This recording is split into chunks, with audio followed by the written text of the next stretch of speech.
right? Podcast 153. That's 2 weeks in a row you've done that. That's 2 weeks in a row you've done that. We're the only two that's left, Dex. I know. Nobody else wants to do this. I know. So I'm surprised it took him that long, honestly. Yeah, fair.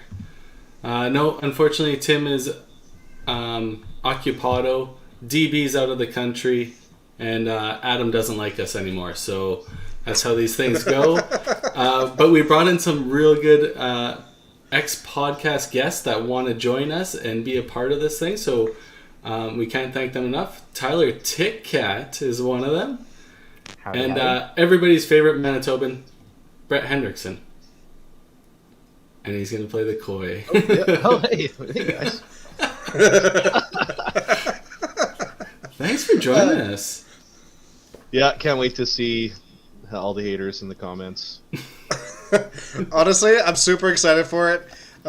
We have Danielle coming on. We're going to be talking about nutrition and things like that. And Ty was like, I had an Arby's sandwich and some chicken nuggets for lunch, and Hendo's sitting on here eating a bowl of spaghetti and pounding back a Coke. I love it. Just a picture of fitness. That's why we need this podcast. Look, I need it just as much as everybody else. There's no question. That's for sure. So. Oh, man. So we'll just touch on a little bit of current events for everybody. So there was obviously some Masters tournaments that went on this past weekend. So we'll touch on the Alberta tournament side since 3 of our guests on this podcast were a part of it. Dex, how did Saturday go? Saturday was atrocious. Thanks for asking. You're welcome. Honestly, yeah, that was probably my lowest Masters score ever. I think it was 1680. And I think I honestly missed the middle maybe 7 times. I didn't miss a single corner spare. Just wasn't my day, guy. It wasn't my day. Let's be fair. Innisfail wasn't anybody's day. A few people figured it out, like Mr. Ticket here. He had an all-right tournament going into the last few frames, had a chance to win the first day. I did, but I didn't, because I'm nice, or something like that. No, it was an okay house. They renovated since the last time that we played Masters for the men's division there, and they've actually done a really good job. It played a little bit better, but it was just so particular. Like, there was no forgiveness. You had to be perfect. So. Yeah. Only 6 guys over 2,000, eh? Yeah. Honestly, it improved because last time, the last time Robbie Wolfson won. Last time I remember that Robbie Wolfson won with 2020. Yeah. So 21-21 this time. So it was. I don't know. I shot Wolfen? Sorry. It was just, yeah, you're right. It was so precise. Like, there was no getaway. Thick didn't work. No. Thin didn't really work. Saw a lot of thin aces, some pocket aces. It was a challenge. It was an absolute challenge. And I tried everything I had under the sun, and nothing worked. So at some point, you just got to mentally preserve your brain and pack it in. Just check. What were the conditions? Is it synthetic? Yep. Black synthetic, bottoms. Old bases, 18 inches. Okay. Dry? Was it straight? Or? No, it was straight. It was straight, but the pins were square. Clearly, they. Well, I'll tell you something. So we had the Boxing Day tournament, of course. The partnership with Rossmere or with Sherwood, right? Yeah. And they do a little side pot for the scratch bowlers, and usually, like, they take the top 8 and then you just play one match after. And for a 4-game set, usually 980 would pretty much guarantee you a spot or be in the bubble. But it was 1087, I want to say, or 1080. Wow. was the bubble. That's awesome. And Rossmere traditionally was super tough, and he replaced. I guess what I'm getting at to bring it back to your tournament is they just replaced all the bottoms. So I guess they were they were hammering so much that they were flattening out. Plus there was divots in the pin decks or something, and it just made a huge difference. Like it scored super well. So honestly, that is a problem that a lot of places do have, and the more bowling alleys that I go into the back, I've found it more often is that the machines are actually installed too low. They are actually installed too low. When you're doing your sanding and stuff, you should actually only have to replace 2 or 3 of those pucks where the pins come down on. And when we had wood, before we had raised the machines, we were going through 40 when we were supposed to do 3 or 4, and our machines were actually 3-4 inches too low. There's an actual slowdown cycle built into those machines, and if you don't have that, then yeah, you're going to have that. You're going to start wearing holes in the lanes or divots into the pin pucks, and you're going to have the bases of your pins start to wear down. So that's actually a strong possibility as to what it could be. It's just older white bases that have just been hammering the pin decks the whole time, right? Yeah, There you go. Before we go to the second turn of the tournament, men's tournament masters, we have the ladies tournament masters at Stettler. Jen Baker shot 2,400. That's no good at all. We'll just say it looked good. Over 2,400. She beat Tracy Smith in second place, and she shot 2,200. So it was a 200 pin gap between first and second. But Stettler playing well again for the ladies. Yeah, that place is always just shredded by the women. It's amazing. It is absolutely amazing. I know probably 6 people that shot a 1,200 block in there somewhere. Yeah, absolutely. It's awesome. And then we flipped houses. So the men's went to Stettler. Tyler was the top dog there for the men. And for the ladies in Innisfail, it was Diane Violini taking home her 100th tournament masters win, or somewhere around there. Mid 50s somewhere. It's absolutely incredible. Absolutely incredible. Ty for the second time this year is throwing a massive last game to come back and snag some stars. It wasn't so much the last game. It was I shot 380 game 6, and that was the one that put me like close back. I just I played well at Stettler last year. I won Stettler last year, so I felt comfortable there. I don't know. It's a fair center. It does play, I think, slightly better to that slower ball. And in the men's division, not that I throw a slow shot, but I am slower than most of the deliveries. I mean, even like Gino shot 350 his last game too. Yeah. And I think it just is a house that's set up for success for me there. So yeah, it felt pretty good. You've definitely increased your ball speed, I think, this year too, though. I think I've noticed a little bit.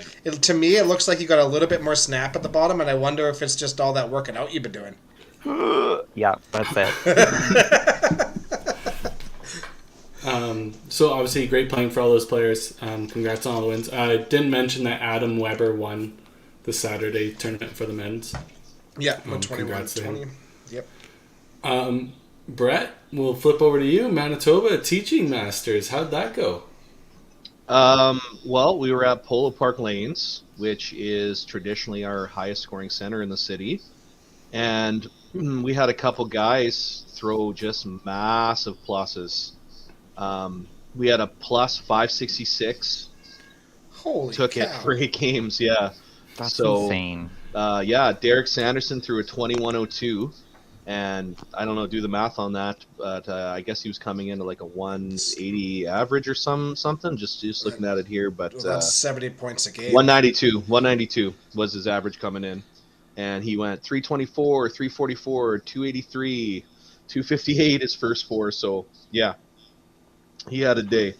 But we also had somebody throw like 1,500 for a 3-game block in there too. They came in second with 491, Rowan Flag. And El Presidente, Tim Hooper, came third with a plus 305.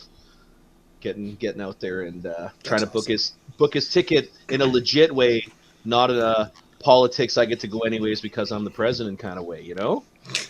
Right. Does Tim take being called El Presidente all right? Because my Tim does not like being called El Presidente. Oh, not a fan at all. I'm not sure. Maybe he doesn't, but I mean, I don't care. I call him El Presidente all the time, and he just tells me why? Like, is he racist? Like, I don't get it. Doesn't I like don't other know. languages? I Yeah, I'm No, like, I I just don't don't think he know. likes being president. That's all. Okay. And we always bug him about it. Well, suck it up. Yeah, agreed.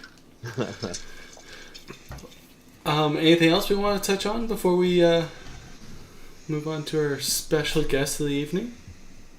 No. I mean, we have our 2 Manitoba teams in the Pro League this year, which I think is awesome. Just seeing the two squads go out there and take on some of the big dogs across the country has been awesome. And I know there's a lot of people out there that haven't seen some of these people bowl for a while, right? Unless you get yourself to a national. For most of these guys, a lot of them are just they don't play cash, but they play Masters, they play the Open. Once we got it back, or from before, just to see some of them highlighted, right? So we've got the Snowmen from St. James, more of a young gun, the Now team, right?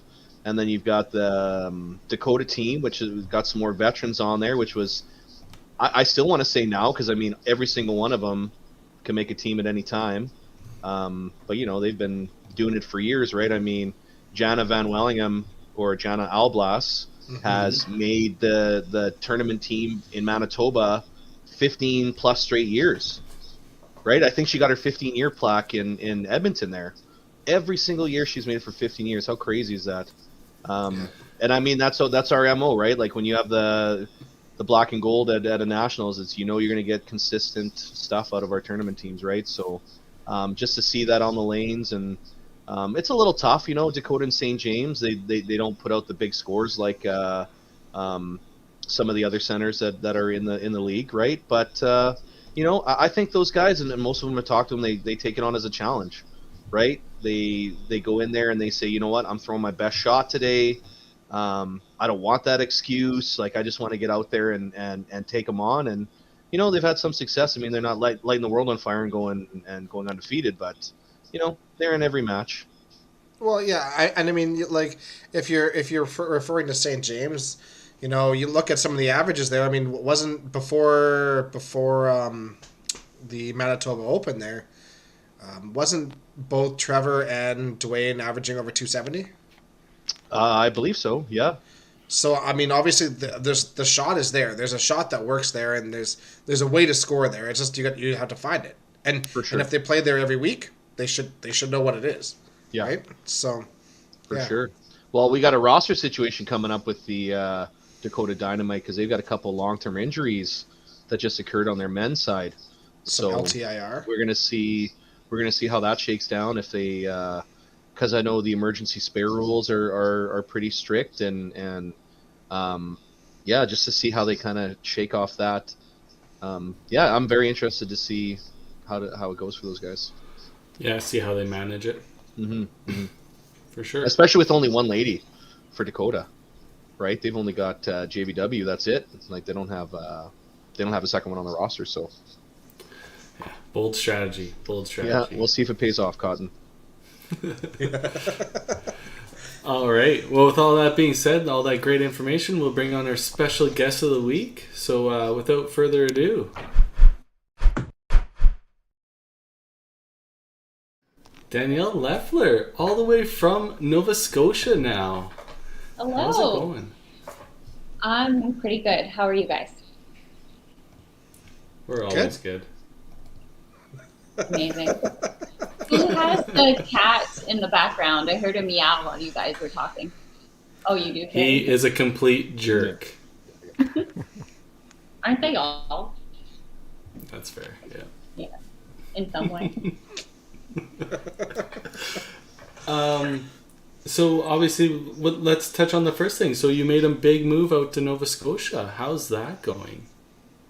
It's great, you guys. I moved out here in, when was it?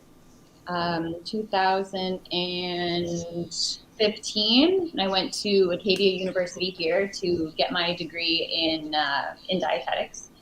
And I always thought I was going to be coming back to Saskatchewan to just, go right back to my norm, but ended up meeting a fella out here and got married last year. So, we're able to find a home out here. Yeah, and and here I am. That's awesome. Yeah. So with that being said, how has your bowling career changed over the years?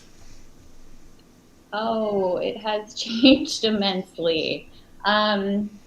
Because I mean, growing up in Saskatoon, I had a bowling alley within 15 minutes of my home, and as a teenager, would be at the lanes 4 or 5 times a week. I feel, and now I can't even tell you when the last time I did bowl. In Nova Scotia, for those that don't know, candlepin is really prevalent out here, and the only 5-pin lanes available are at the military bases. And since I've been out here, they've slowly been closing. So there used to be lanes in Halifax; those are long gone. There are lanes in Greenwood, which is about a 3.5-hour drive from where I live right now. I don't know what the state of those lanes are right now. Last I heard, the lanes were moldy. I don't really know if I don't know what the recovery process is for moldy lanes or how that came to be, but add that to the certification list, eh? Does it have mold? No. Okay, sweet. That's bad.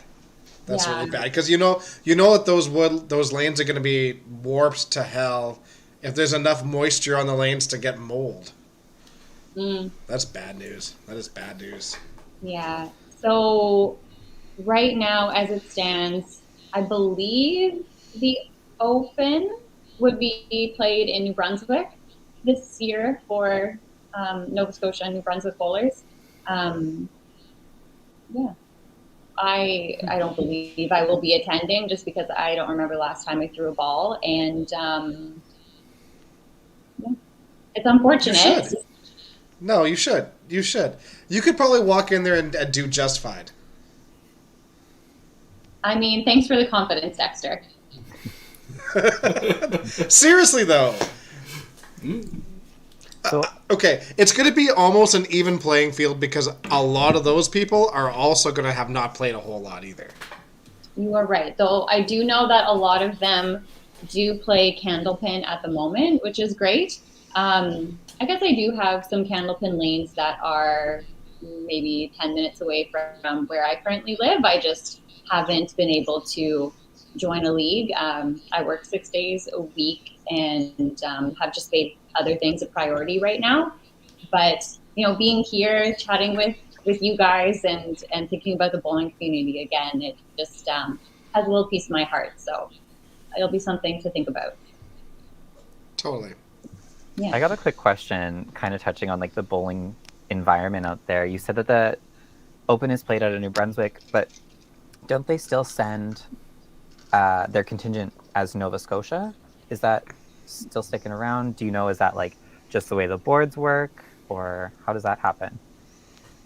You know what, Tyler? I was never good when it came to the specifics of those fine details like that. But I think the main piece of it is the majority of the bowlers were from Nova Scotia that would attend the Open events. Therefore, that's where that name came from. However, when we do our Open provincials, we do say Nova Scotia, New Brunswick. I think when it comes down to the rules and everything, and you guys will be able to tell me a little bit more, at the yearly meetings, aren't you supposed to say what contingent you're sending and everything like that, and that would tie into whether you name it Nova Scotia or New Brunswick? You know who would be great for this question? Tim Wiseman.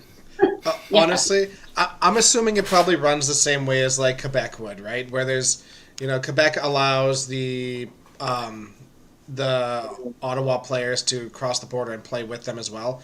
I'm assuming it's similar to that, and you guys just have residency in Nova Scotia where you have the vast majority of the players, so that would make sense. But I'm assuming, except it'd be like Quebec going to go over and playing in Ottawa. Interesting. But yeah, if you don't have any 5-pin lanes, you've got to play it somewhere. Yeah. So, Yeah. And That's I don't know if Rodney Nitz is watching at all. He's usually, I think he's usually quite into this podcast, but he would be a really good person to ask too. He's a really good advocate for the sport out here. Yeah. So when you did move out there and you were playing, you've had some success out there as well, right? So 2015, you were the Open Mixed Team Champion, and that was out of Nova Scotia, correct? Okay. 2015 was my last year bowling in Saskatchewan.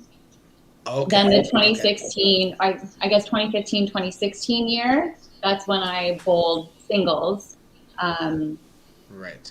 So then from 16 until 2020, I guess, I bowled singles. Okay, so 2018 would have been a single silver medal for you from Nova Scotia. That's right, yeah. Awesome. Yeah. That's awesome. How was that experience? Like bowling singles? Yeah. It was so fun. Like, I remember... Yeah? Good. Yeah. I remember really enjoying it. And, I mean, when I first bowled in YBC, team was always big because the young girls, we loved the cheering and the camaraderie, right? So that was a really good way to get people into the sport and continue to go with it, or so I thought. And then I tried singles right after that and absolutely loved it. And being in Saskatchewan, the field of ladies to win singles is a little more dense. So, you know, I had more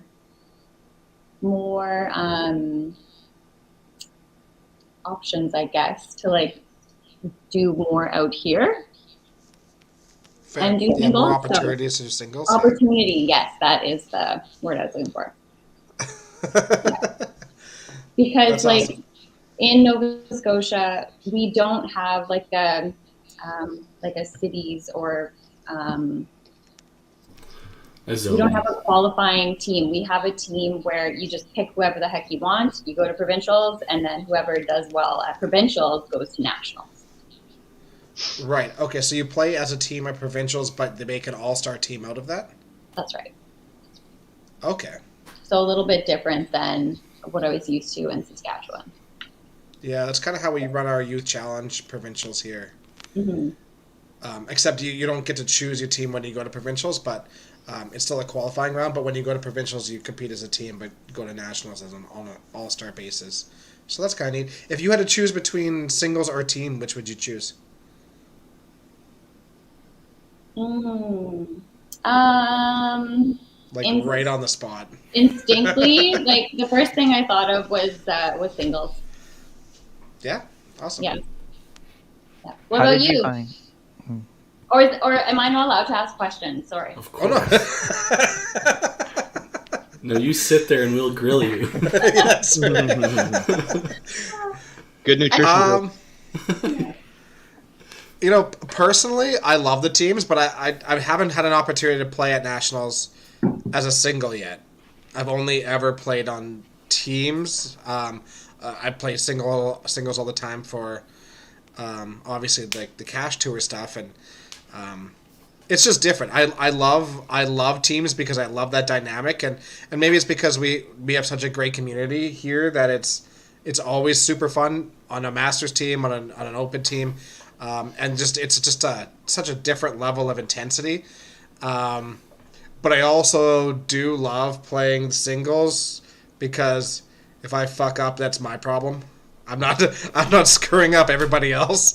So it's a little bit less pressure that way. I can only be mad at myself, and I can only hurt myself in it. You know. So, but I think that intensity on team is just so hard to match. It's so fun. You're right. Yeah. But you know the way they set up the qualifying, like, so to be the single for either of the amateur championships, you were the best in qualifying, right? And then you ended up taking it down in the step ladder.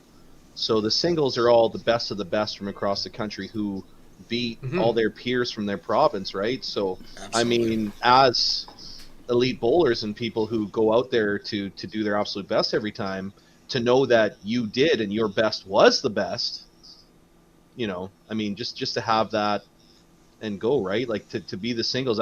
Has anybody ever turned down going as a single to go on a team? Adam Yes. has. Really? And just dropped his single spot, eh? But he already had a singles, right? Yeah. It's easier to drop something that you've already accomplished. 100%. And when I say choosing between the two, I just mean from the heart. But ultimately, I want to have all those accolades. I think there's no higher honor than winning a national title as a single.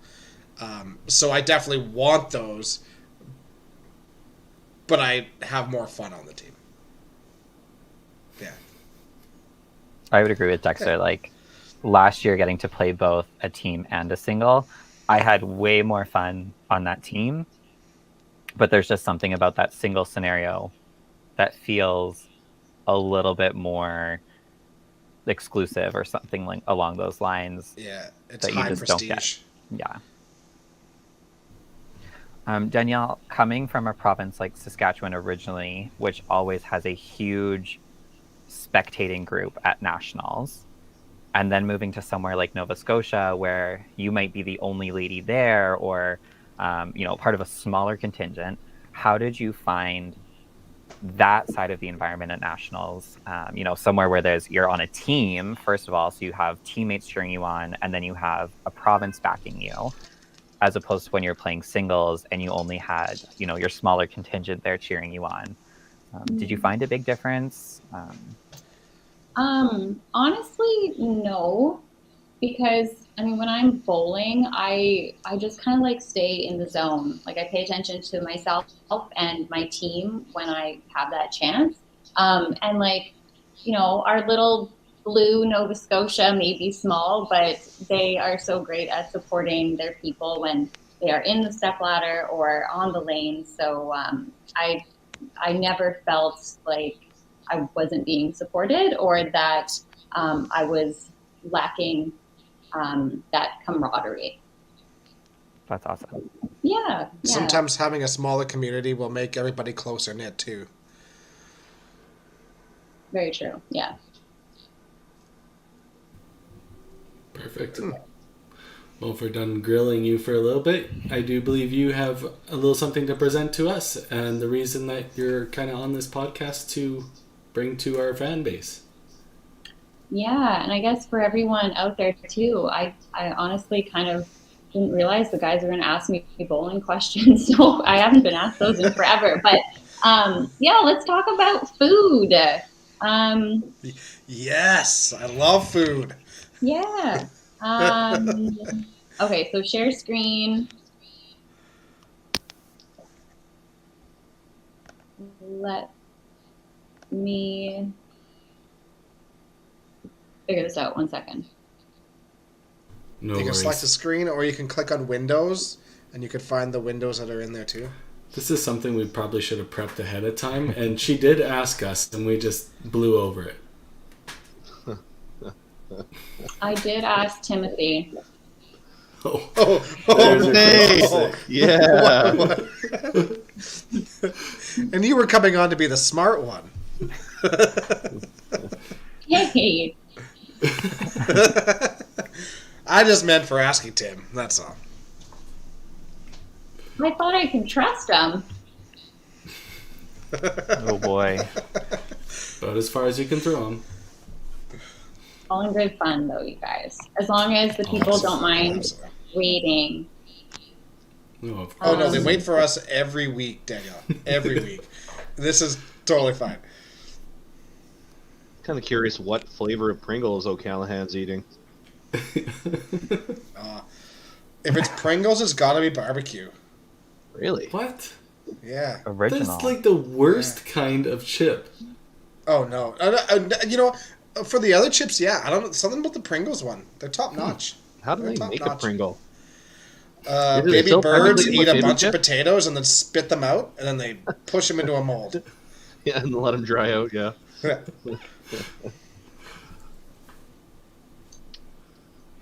Any Okay, guys, anybody I here? think-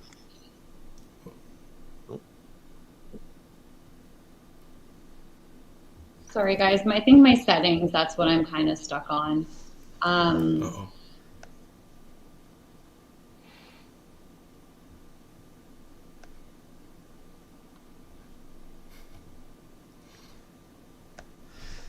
Can I? Let's see what I can do here. Go ahead, Brett. Continue with your question while Dexter and Danielle figure this out. Well, I was I gonna was ask gonna. if there's any go-to snacks out there for you guys during like a tournament or even league. I like trail mix. I see quite a bit of people with trail mix. I'll bring granola bars and stuff like that. But if a bowling alley's got a slice of pizza, I'm eating that. What about sandwiches, Dexter? Do you enjoy a good sandwich during a tournament? You know what? I really do. I really do. Just the aerodynamics of it, or References. and is there Okay, like a specific game? Oh, I might leave for a second because I may have to restart Chrome and then I may come back. Okay. You guys Well, can hopefully continue you to do talk come about back. snacks and then we'll talk about it more in a bit. Sounds good. Perfect. yeah. Is she leaving? Okay, good. As he crushes a Coke.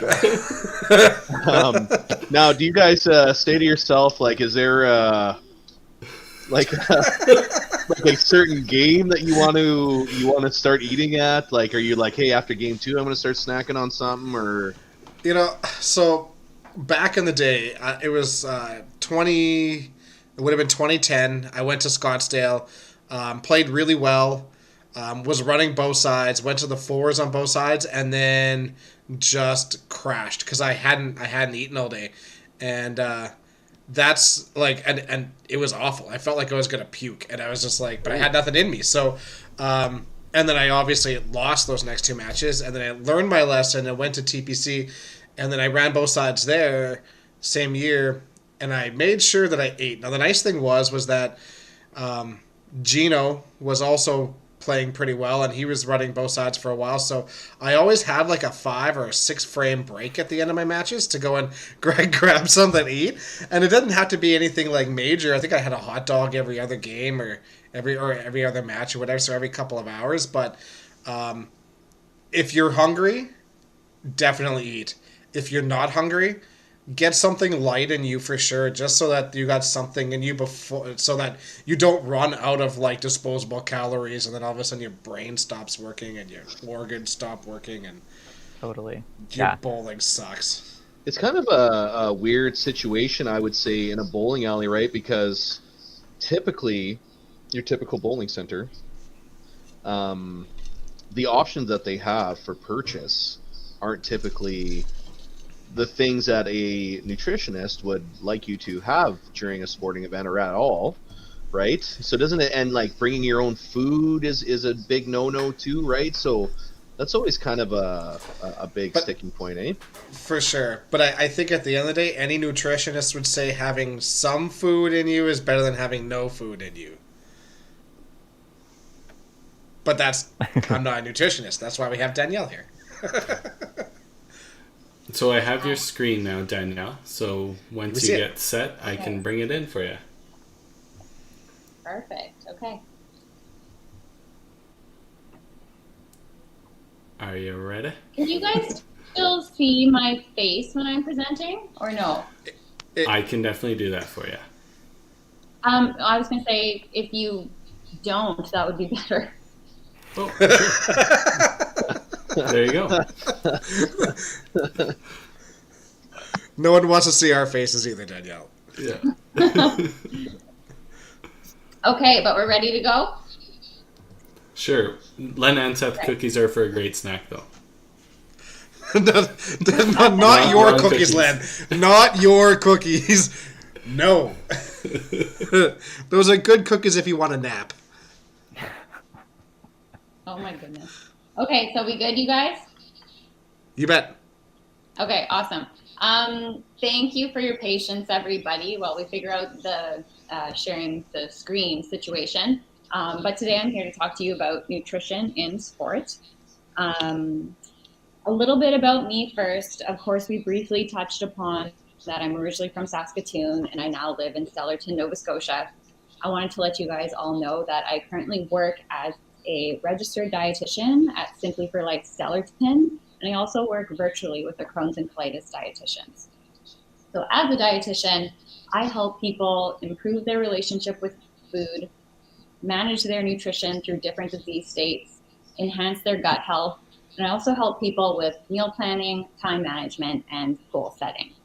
This picture of me on the side here is at Melmurby Beach, which is about 15 minutes from my house. And actually, like straight across the way there, you can see Prince Edward Island from there, which is kind of cool because I definitely couldn't say that in Saskatchewan. So tonight, I'm going to briefly touch upon healthy eating. We're going to talk about omega-3s and our brain, fueling for a tournament, bowling and alcohol, and of course, questions at the end. If you do have any questions during the presentation, please feel free to let the guys know about it. So from a young age, we are taught what it's meant to eat healthy. But I mean, as a dietitian, I know it's not as easy to just say and go and do exactly what we had learned from, I don't know, grade 2 or 3. Also, I do want to say one thing too. If I do refer to diet, I simply mean that is for the foods that we eat. I believe that all foods can fit in your diet, which is why I've included many options in the pictures you can see on the screen. When it comes to healthy eating, there is an emphasis on lean proteins, vegetables, whole grains, fruits, and healthy fats. Because time and time again, the research shows that these foods provide humans with optimal nutrients and health.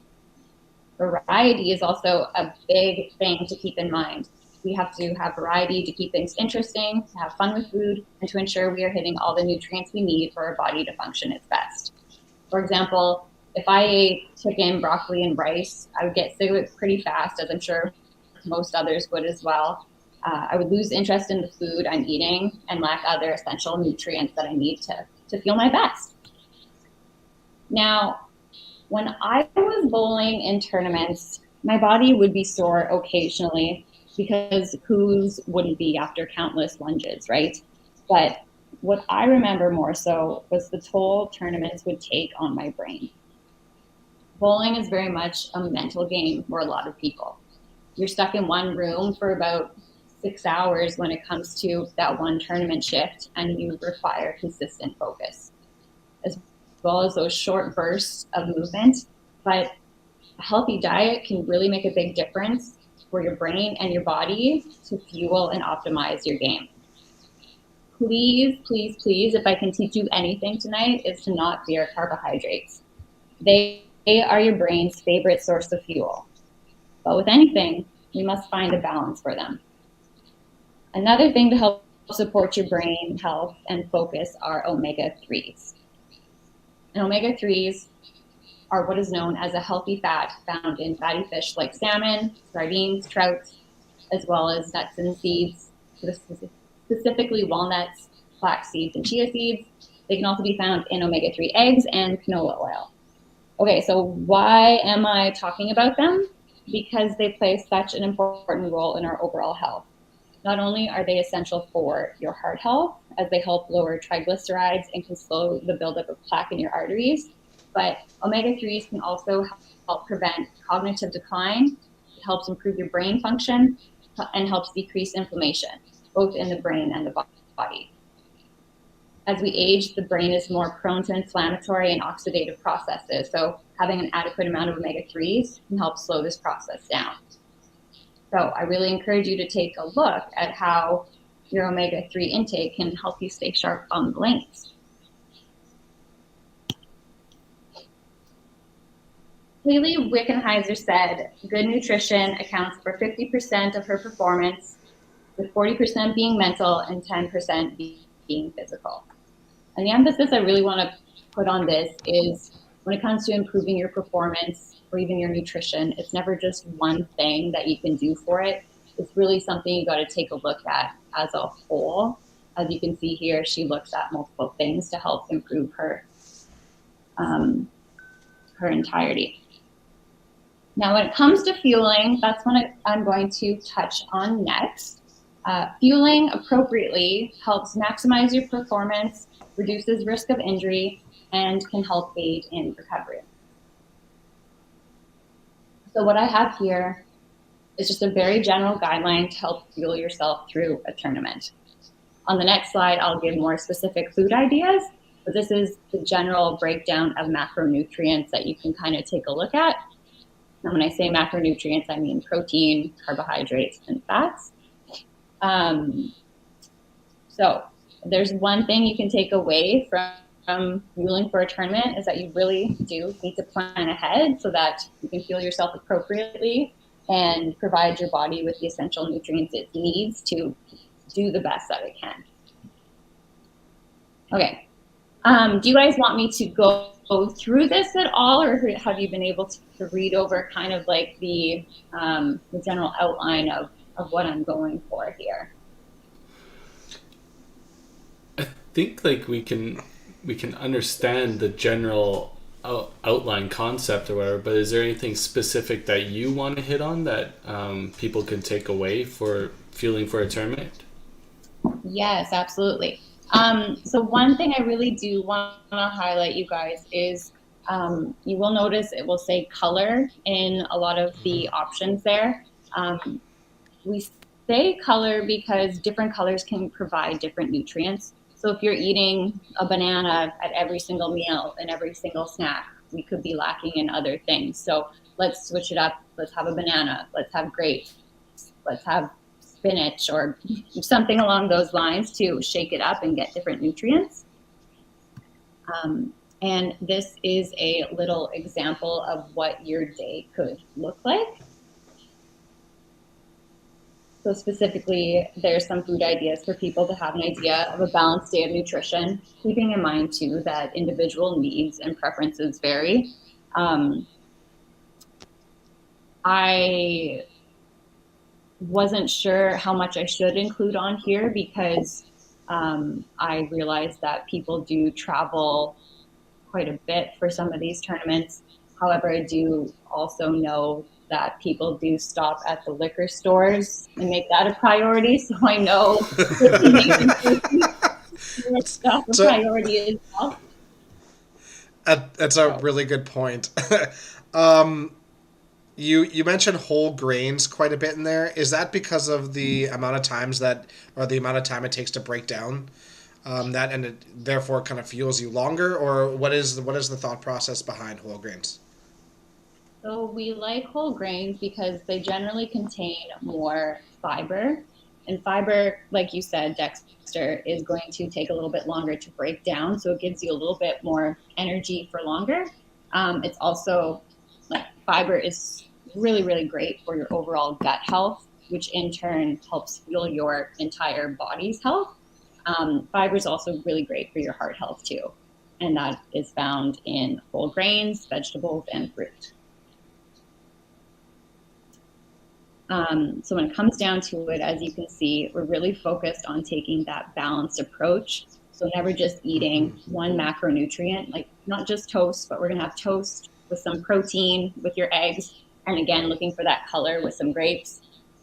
For snacks, we're looking for something that's going to sustain us a little bit longer. Again, to help with the fullness, but also to help fuel you through your games and to prevent any kind of muscle breakdown that may occur. That's probably less likely going to happen in bowling, but if you do play any other sport, that is something to take into consideration. So something like Greek yogurt and a banana, or a granola bar with 2 eggs, or a granola bar and nuts would be a nice balanced snack for people.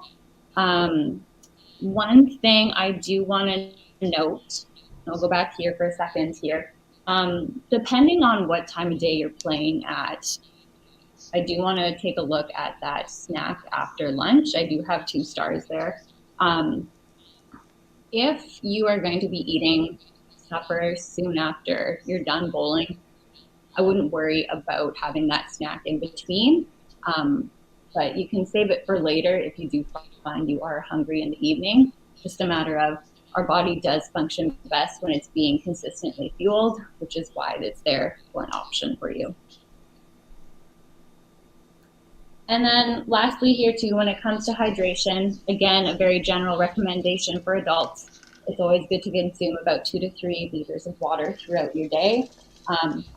Keyword throughout your day, not just at the very end of it, especially when you're moving and grooving on the lanes. I would be up 17 times in the middle of the night if I drank 2 to 3 liters of water before bed.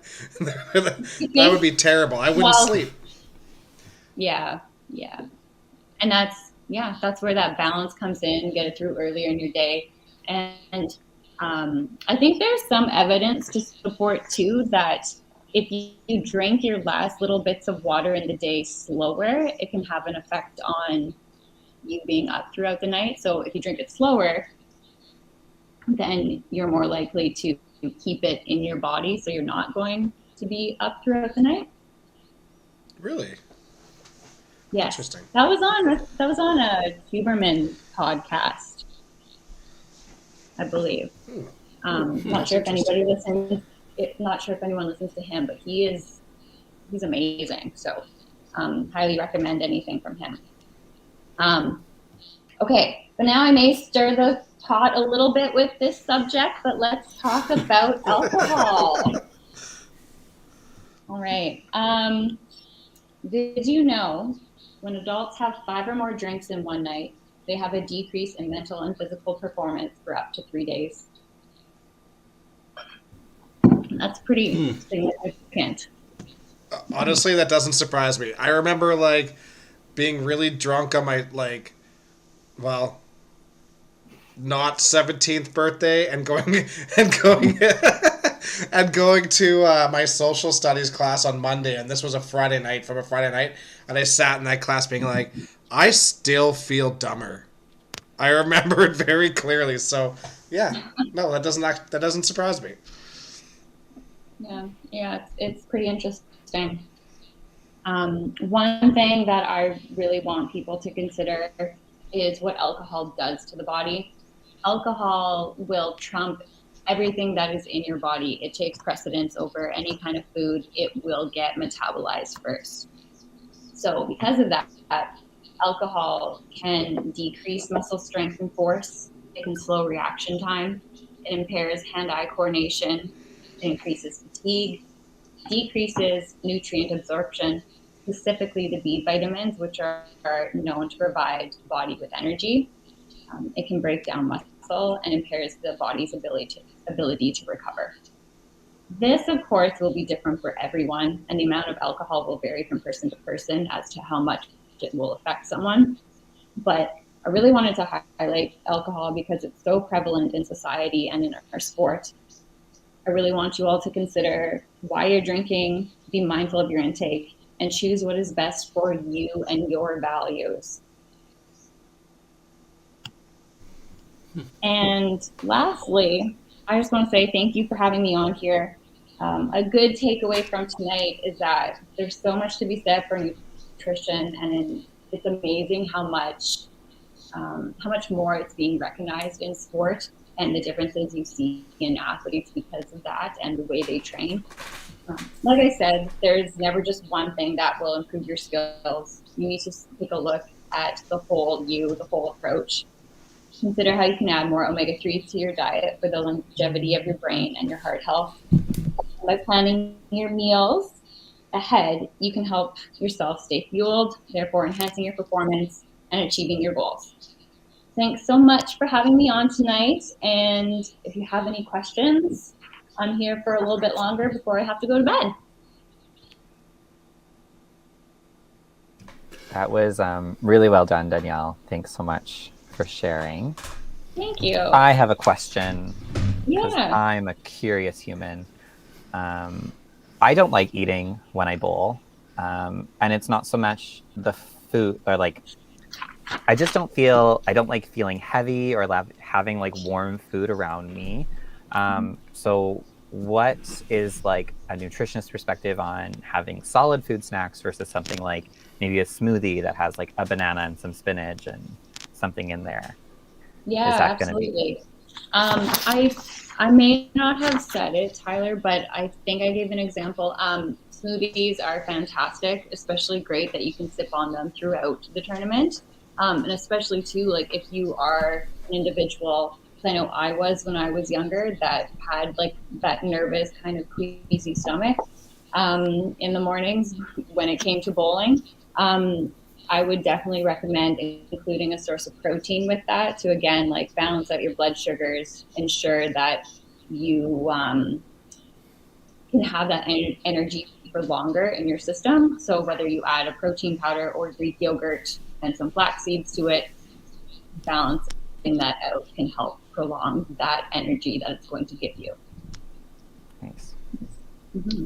So now in a bowling alley, it can often be tough to find things on the menu that fall within your plan there for a tournament day.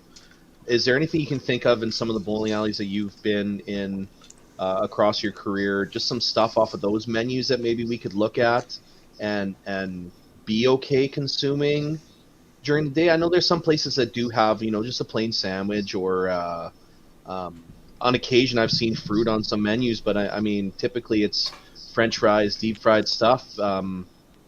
What do you think we could do to you know should we make it a priority to go to our proprietors and say, hey, like, can we get a couple things during a tournament day? Or is there anything on the menu that we could kind of substitute in there? Yeah, so, that's a great question. You're absolutely right. Bowling alley menus don't often align with what I outlined there. There was one set where I included some chicken fingers with some carrots and celery sticks to kind of align with the bowling life with the restaurants and whatnot. When it comes to that, sandwiches are a great option, even if it is like a burger or a chicken sandwich too. Can you swap out the fries for something different, right? Because you got to think too, and everyone's going to be different. That's why these are very general guidelines, but how that's going to sit in your gut, and is it going to make you feel sluggish, or can you take that burger and can you bring like a little bag of baby carrots with you? Um, Now, when it comes down to that, again, planning ahead is big. I would love to see more people ask their bowling alleys if they could bring in different things. Or like I know when I've gone to nationals, I've seen people bring in different foods for spectators and the athletes there. For myself, I have celiac disease, so anything at the bowling alley, I'm really not going to be able to eat, unfortunately. So I do have to plan ahead. If that means I have to leave the alley, that's what I have to do. Um, but I find too, with my experience, people have been pretty understanding when it comes to that. But that could just be too because it's been in Nova Scotia where we don't have restaurants in the bowling alley as well. But I mean, I always think it's worth it to have that conversation with the proprietor, or at least for like a tournament, why would you not bring something a little bit different around? Yeah, I wonder if that's something we could present as our associations or even as the tour or something to go talk to the houses that we're going to and say, hey, for these few days, can we get some more sport friendly items, right? Because I mean, you go to a bowling alley, right, and we take it seriously. We take it super seriously. But then somebody else walks in and you see all the menu stuff, all the things that you can buy to consume there. An athlete would never touch them, like an actual athlete. So yeah, I think having that kind of stuff available, yeah, would be wicked. I think that's the kind of the difference between the bowling proprietor's situation, right? Because a lot of these centers are built for the entertainment value, not so much for the sport value. So you go to these events like the Open, the Masters, the WCBT events, it's more geared as a sporting event. That's where hope maybe the menu items could change that weekend. Maybe the bowling alleys could bring in snack items or something more along that lines. And that, yeah, I think that's a great point. That could be a great way to introduce the sport side to the bowling center as well. Yeah, we certainly try. At least during TPC, we normally have like bananas and fruit, and we normally have vegetables and stuff like that available for it, which is definitely outside of our normal norm. The unfortunate fact is that a bowling alley isn't a restaurant first, so that's where it's really hard to have a lot of fresh items, because unless you're Heritage, it pumps through a whole bunch of people, and they do a fair amount of food quantity. Most bowling alleys don't, so most of it's going to end up being frozen stuff, whereas so that's going to go in the deep fryer. But when you have tournaments like TPC or the major cash tournaments where people are going to be there and it is for the sport, they should be able to do things like that. And as a proprietor, I know every proprietor is different, but we will never, ever have a problem with people bringing in food if it's dietary. Never. We're not going to tell somebody that they can't eat. Just no way. So, yeah. Just for the record, I never tell anybody that either. Like, as a dietitian. Yeah. But, like, yeah, if you give the people enough notice, I mean, why not, right? To bring in maybe a few extra things. But then again, if your alley won't do that, really consider the portion size of some of those items. So, like, spaghetti, that's a great nutritious meal, right? But, like, let's take a look at what our portion size is of it usually, right? Think of your plate. Do you have 3 cups of pasta? Do you have 2 cups of sauce on there? Is there protein in that sauce? Is it just tomato sauce? Can you have 1 cup of pasta with half a cup to 3/4 of a cup of sauce with protein to help balance that out? That way, it, again, sustains your energy longer so that you're not crashing and wanting carbs again to get that fix of energy. Does that make sense? Yeah. Yeah, I Yeah. love spaghetti.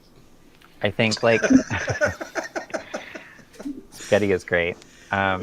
Building off Danielle's like expertise as a dietitian here, like so someone from a kinesiology background and understanding exercise science and kind of body metabolic cells were working.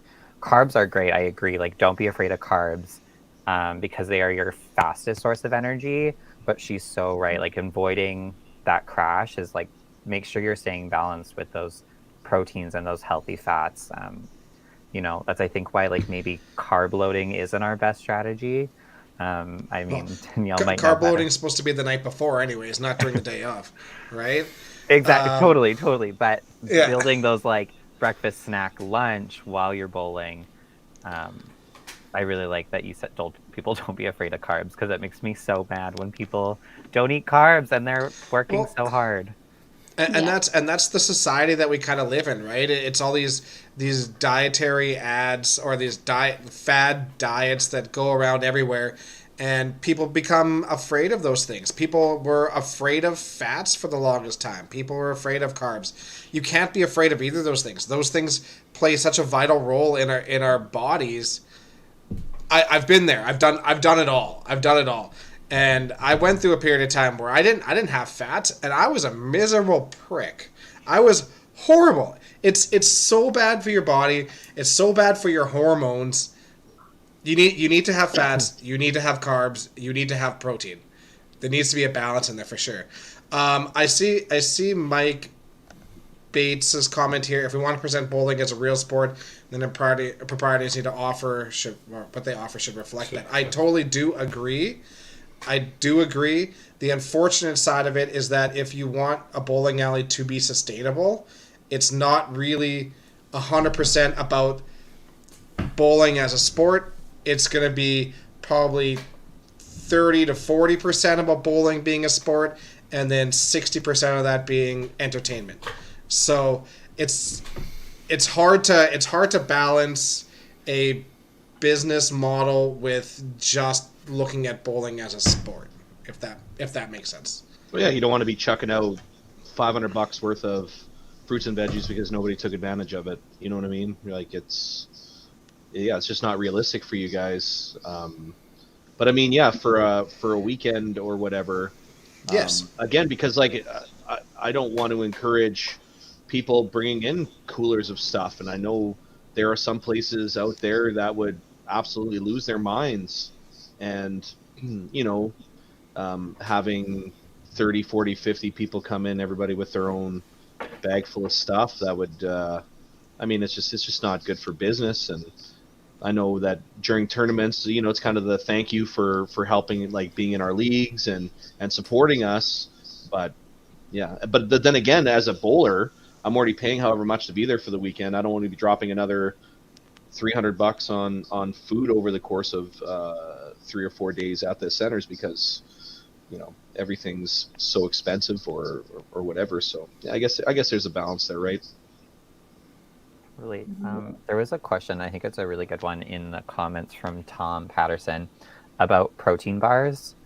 Danielle, maybe you can let us know, like, what are some red flags on a protein bar, or like some brands that are really good and brands that maybe aren't so great? Because I think a lot of us just see like protein on a label and they were like, yep, that's the one. I think where people may kind of have, just some shortcomings with protein bars is the fact that some will use it as a meal replacement. And that is something I would like to add more to. So the snack options there, that's where I'd like to see maybe a protein bar or half a protein bar with some fruit, with some color, right? Because again, when we just have that protein, and what I'm quite often seeing now too is just the protein, limited amount of carbohydrates, because like we said, lots of people can be scared of carbohydrates, right? We're not going to keep that in our system for as long of a time. So protein and a fibrous carb to go with it. As for brands, I really like to tell people ones that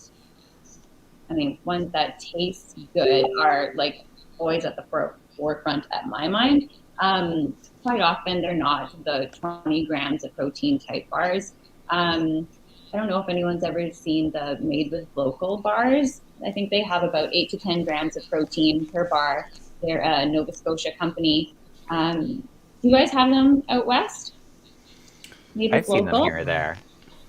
Yeah.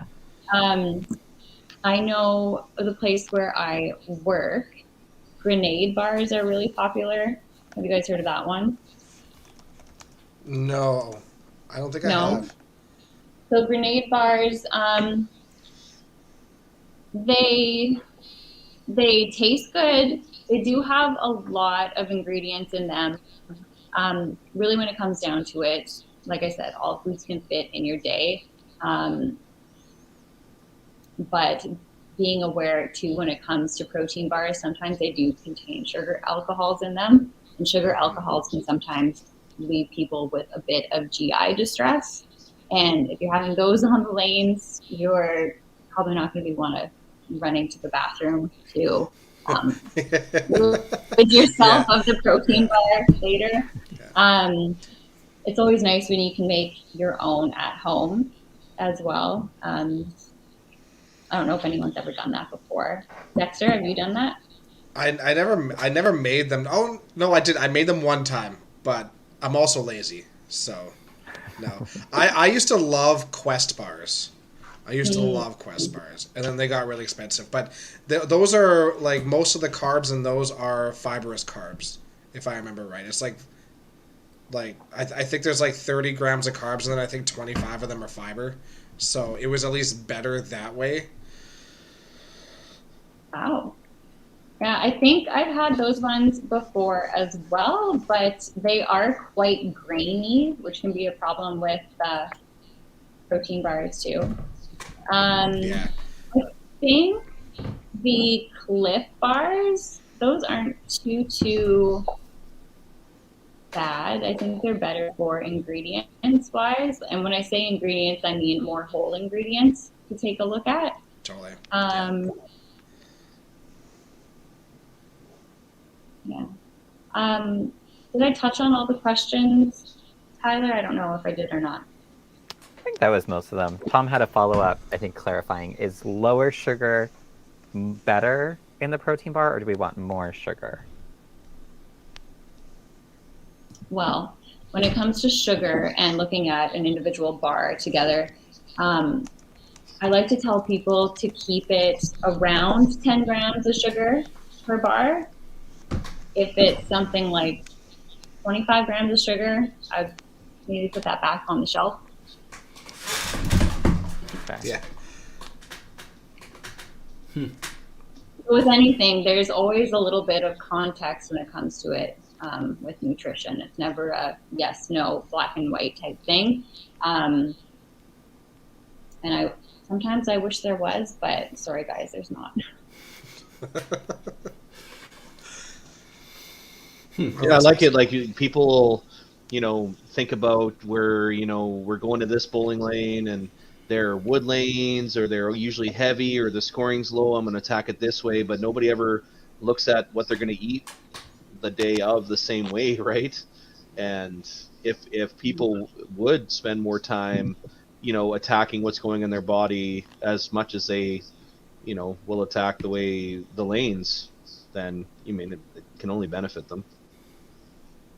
Yeah, absolutely. And I think too, like taking a look at not just the day of an event or the day before or the day after, but looking at like, what are we doing as a pattern, right? Because, just like most things, we can't just like snap our fingers and expect something to be amazing and have that peak performance right off the bat. But really ask yourselves too, like, what do things look like in my life right now?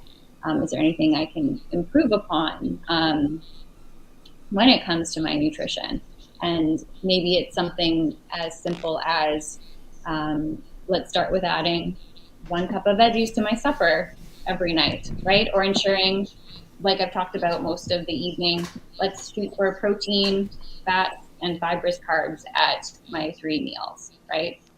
It doesn't have to be this all-out, all-or-nothing type of thing, but making those small, sustainable changes can really, really go a long way. Along that line, what would the first thing you would tell people to cut out? Like, you see a typical person's crappy diet. What's the first thing you say? Hey, we're going to take the first step, and the first step is going to be do this. What would the first thing that you would tell them? I would reframe and ask them, like, what is something we can add in? Ooh. Too often, we are always about, like, well, what do I need to take out? What do I need to get rid of? What do I need to throw in the garbage? But, like, let's reframe to something positive. What can we add in? Because that's far more sustainable than telling people they can't have something forever. Yeah. Nice. So again, I'm sorry that wasn't that wasn't like a black and white answer, but no, that's I like a perfect to get people answer. thinking. Yeah, thank you. Yeah, that's great. Again, just it's all about flipping mindset, right? Mm-hmm. You said it. Challenging people's thoughts. Yep. So this is kind of the point of the show. We've been restructuring the show after 150 episodes. So Danielle, I know it's late where you are. You're more than welcome to stick on and stay around, or you can take your leave and have a good night's sleep. But we usually do a little discussion after about literally anything. Doesn't have to be bowling related, nutrition related, or any of that good stuff. So. Well, you guys, I feel like I'm riding a high right now, so I'll stick around. Perfect. Awesome. Perfect. Good. Well, before we jump into the segment, I just want to thank you very much for coming on and giving us all that information. Obviously, Dexter's very knowledgeable in it, Tyler with his kinesiology side of it, and Brett loves food, so it worked out perfectly. So. good. I'm so glad. When I asked Brett yesterday, that was the first thing he said to me too. It's like, what is it about? Oh, it's going to be about nutrition. He's like, oh, perfect. So what do you guys want to talk about? What should we discuss this time around? I just want to congratulate Brett on a guaranteed win this Sunday for his Buffalo Bills. Oh man, I'm a diehard Dolphins fan, and we're so screwed. We don't have a hope in hell. Number 3 walks onto that field in front of the whole crowd and his whole team after everything that happened in that Bengals game. That place it's going to be like emotion.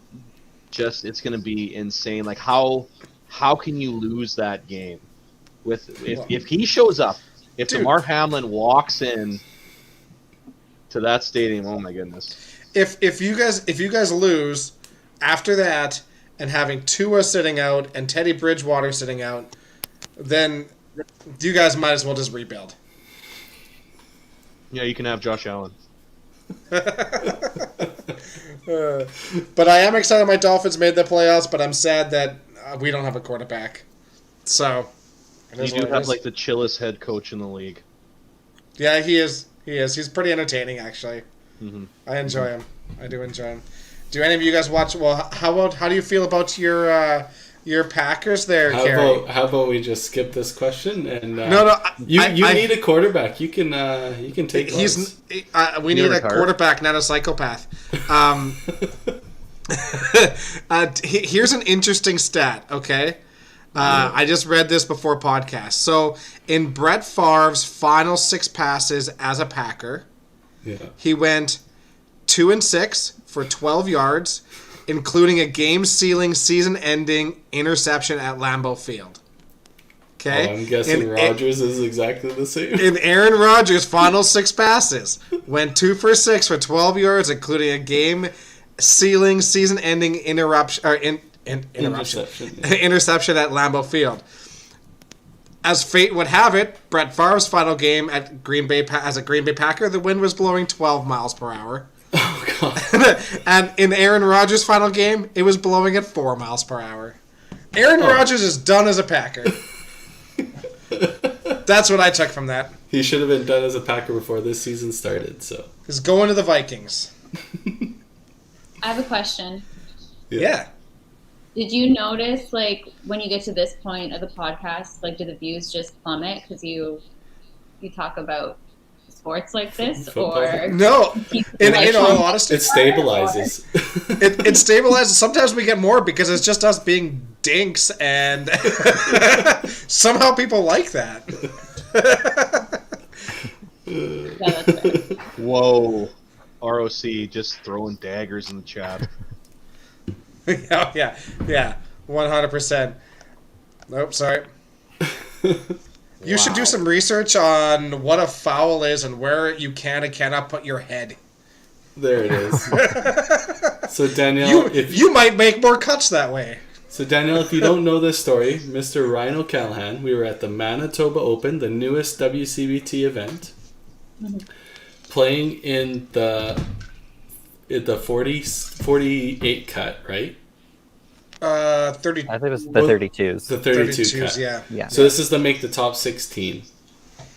It's a 7 or an 8 player round robin in your pool. And he decided that after he threw a ball, there's a pole just on the other side of the foul line to his left. He puts his head against it. Just like literally leans across. Technically is a foul. It's so bad. It got called on him, and he missed by less than 15. Oh. Oh no. Yeah. There have been lots of fouls on that pole over the years. So, just a little reference for that banter between those two. Got it. Yes, I definitely am missing all the tour stories and all that kind of stuff. So, you guys have any other good ones?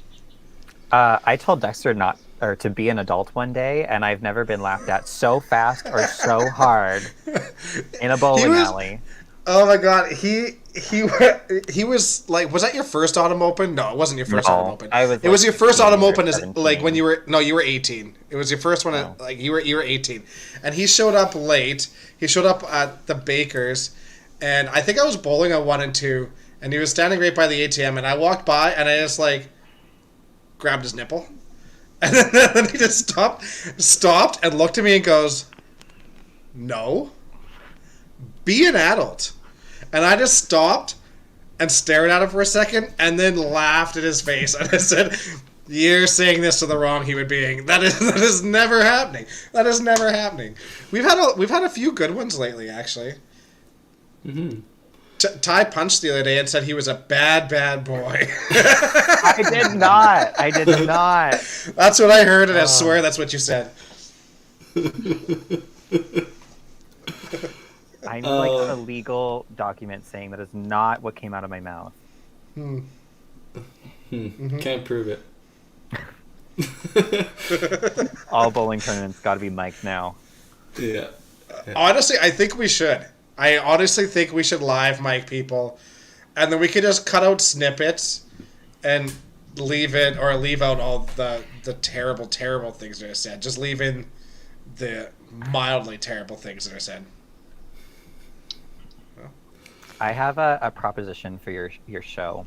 As an avid non-participant, I would like to make a drastic change and say that during this segment, you get like one of those auto-generated wheels called like the Wheel of Misfortune or something, and whatever topic it lands on, that's what you have to discuss. Oh God.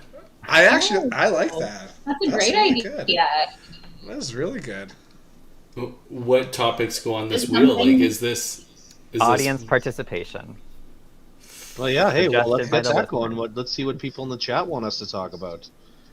I mean, Tom Patterson brought up about the pro how the league? pro league's evolving since the first year. Like, here's a question: are there going to be more teams next year? I don't think so. Okay, so that was a pretty quick no. So is the amount of teams that we have in now, is that perfect? Or is it a bit much now? I mean, let's be honest, the Dynamite haven't played in like, what, 2.5 months or whatever it is? And I mean, that's scheduling, that's all the stuff that's going on here and there and everywhere. But that's pretty crazy.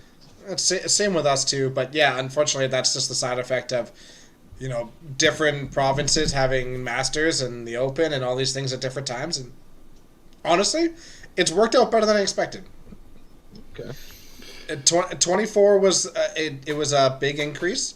It was less of an increase than what it could have been, but we definitely didn't want to go that big that quick.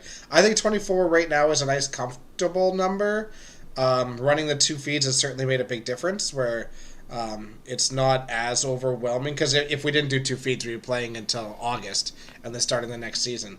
But I don't mind the 24 right now. I don't mind it. I know the scheduling looks really weird, but if you knew what Tim went through to just make that schedule happen, yeah, it's hard to make it more balanced. Yeah, I think that's going to come with the age of the 5PL, right? We get into the 3rd, 4th, 5th year of it. The proprietors and the teams will make it a priority to make their schedules easier and better, right? Like, prime example, the Dynamite having such a drastic wait in between their matches, or the Dream Crushers, we sacrificed a lot of our playing slots so teams could get in and play in those spots, and we were okay having a weird schedule. But it's going to come to a point where the proprietor is going to be like, yeah, I have the Dynamite in my house. This is my team. I'm going to make sure that they're playing more often and we can get them in and stuff like that. So it's just the growth of the sport, and I think the schedule will get easier and easier as it goes on. Would it really suck that bad to have people play the teams that are closer to home? Right? Like, I know the Dream Crushers and is it the Average Joes? Is that Pros the Average Bombers. Pros?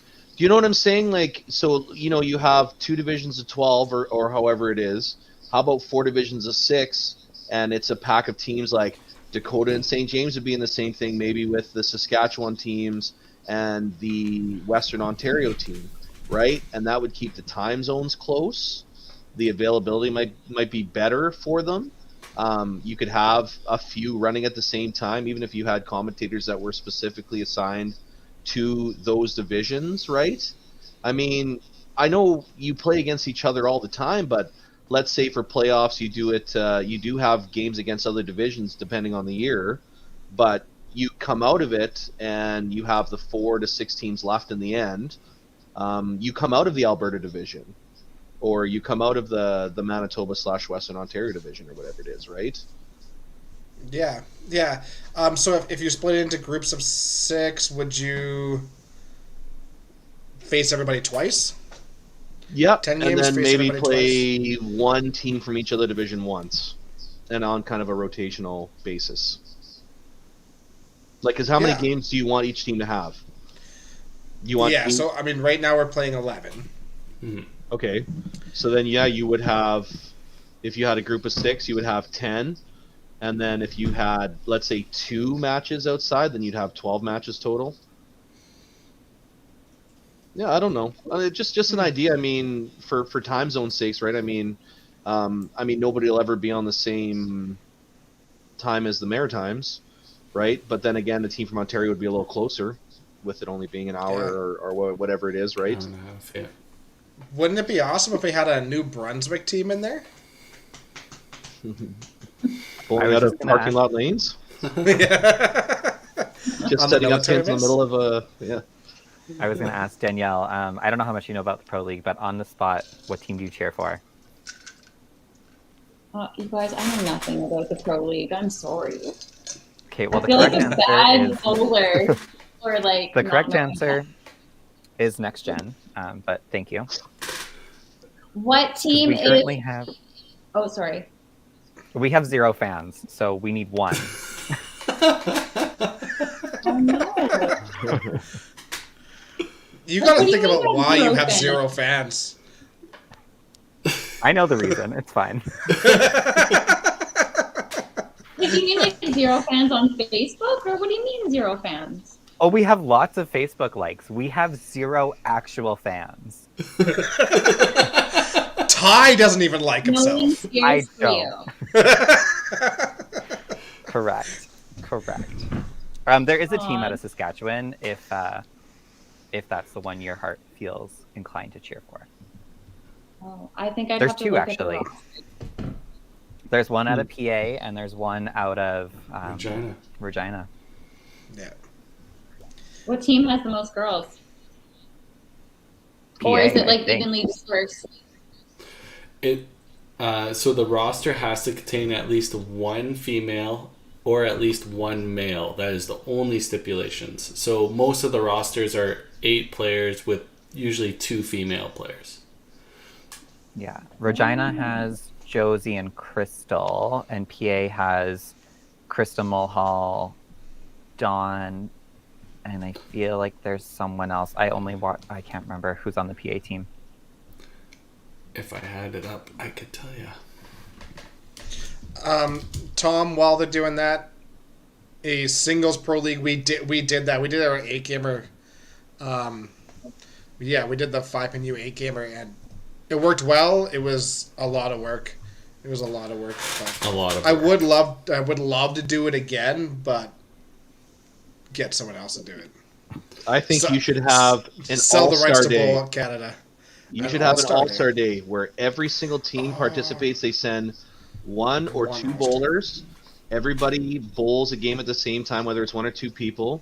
You eliminate 2 teams after that first game, whoever had the lowest double score or single score, and then you cut it down after the second game, and then you have like a 2-game playoff for whoever's left at the end. With Okay, the but highest averages. if we're doing an all-star game, I got to do a skills comp. Yeah, like the lowest score or whatever. If you go 2, 2, 3, that's the best score you can get. So a perfect game is 70. But if you throw a gutter, if you get 0 on a ball, it's an automatic strike. Yeah, Right? yeah. Was We that actually have the- that built into our system. Yeah. Yeah, could do that. I was thinking more like trick shots. Yeah, how's that? How's your TikTok stardom going on out there? He abandoned it. Well, when all of a sudden I had a life again, and then I couldn't do TikTok.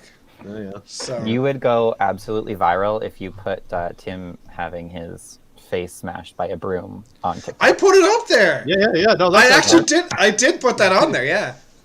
Yeah, that's out there. Danielle, do you know what I'm talking about? Do I have this video in here? When did that happen? Oh, it was a little while ago. But also, when I was younger and bowling in the tournaments and everything, I remember thinking, like, there should be a reality TV series on, like, what goes on at these tournaments. So, like, you totally could get your TikTok up and running and be filming everybody to see what's going on and go viral that way, too. Oh, where is this? I gotta find this because I submitted it to like America's Funniest Home Videos. So Danielle, It still exists. so if you don't follow the 5PL, there's 24 teams.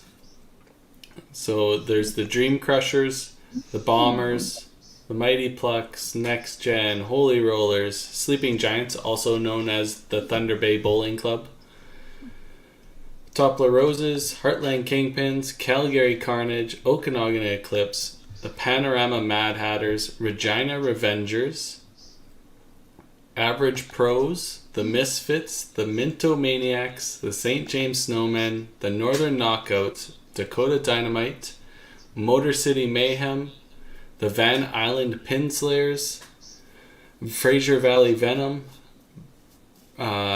Bridge City Bandits, the Rock and Rollers, and the Quebec Lumberjacks. Oh, that's amazing. And they all play virtually against each other in their divisions. So yeah, every Sunday morning there's 2 streams on YouTube. And yeah. It's I didn't know thing. it was so intense like that. That was totally like the anti, like, oh, look at you guys in your bowling league. Yeah. I'm sorry. I'm glad it's almost been 1 year since this happened. Oh, yeah, here we go.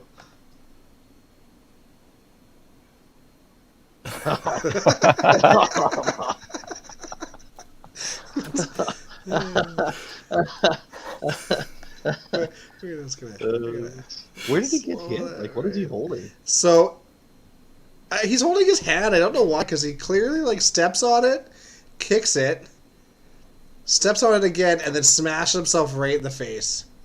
Yeah, the hat's askew afterwards.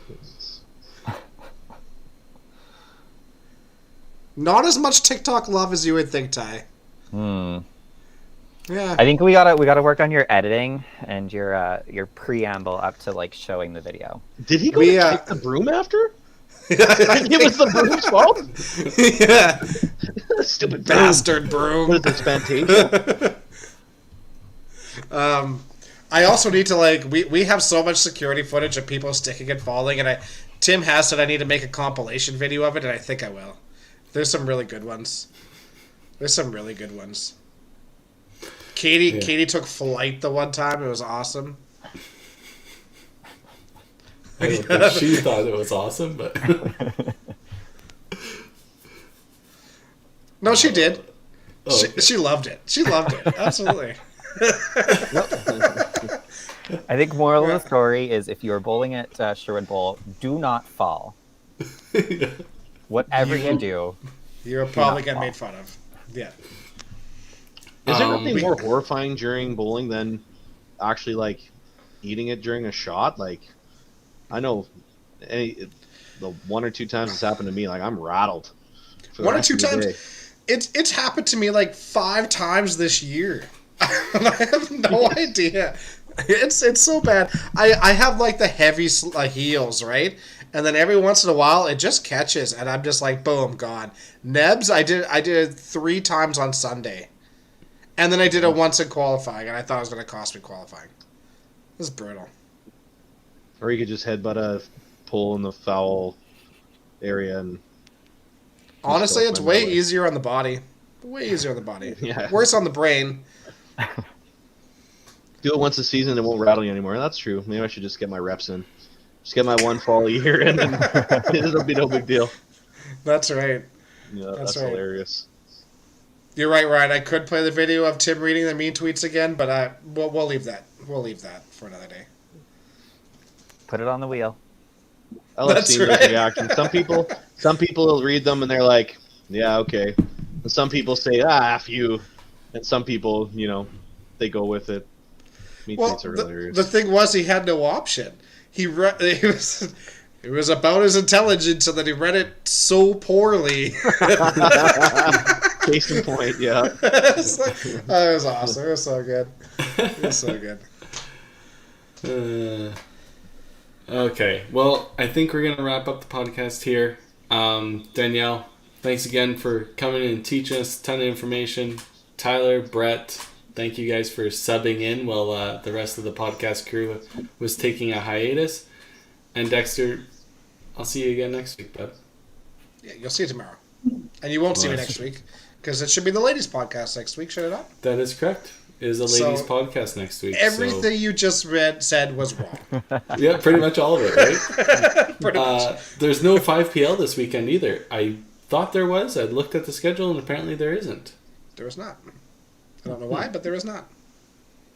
Seems like a wasted opportunity to have a week, but... feels like an amazing opportunity to have some sleep. Fair enough. All right. Thanks again, everyone, and have a great week.